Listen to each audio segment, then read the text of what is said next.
Hello, welcome to my channel. ఈరోజు మనం కారపు దోశ ఎలా చేయాలో చూద్దాం.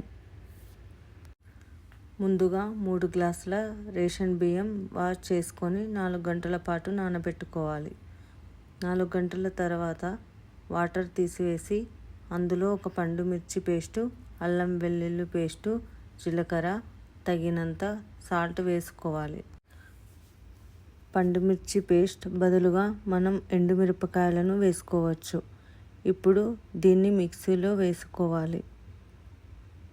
దానికంటే ముందు ఒక గిన్నెలో అటుకులను వాష్ చేసి నానబెట్టుకోవాలి. అటుకులు వేయడం వల్ల దోశలు మెత్తగా వస్తాయి.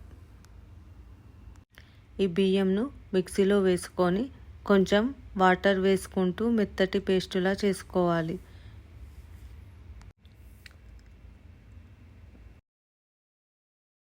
చివరగా ఒక మీడియం సైజ్ ఆనియన్, నానబెట్టిన అటుకులు 2 విడివిడిగా మిక్సీలో మెత్తగా పట్టుకొని దోసపిండిలో కలపాలి.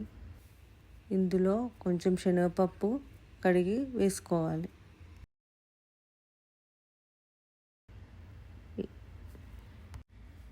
ఈ దోసపిండిని ఒకసారి మొత్తం కలుపుకొని 10 గంటలు పక్కకు పెట్టుకోవాలి. చక్కగా పులిచిన తర్వాత దోశ పోసుకుంటే టేస్టీగా వస్తాయి. ఈ దోసపిండిలో ఆవాలు, జీలకర్ర, కరివేపాకుతో పోపు పెట్టుకొని కలుపుకోవాలి.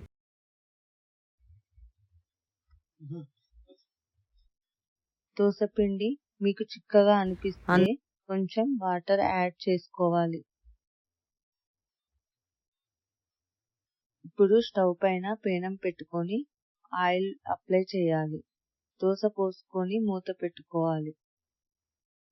దోశ అయ్యాక ఒకసారి తిప్పుకోవాలి. అంతే, కారం దోశ రెడీ. పిల్లలకు ఈ దోశతో పాటు మ్యాంగో రసము లేదా పెరుగు పెట్టుకోవచ్చు.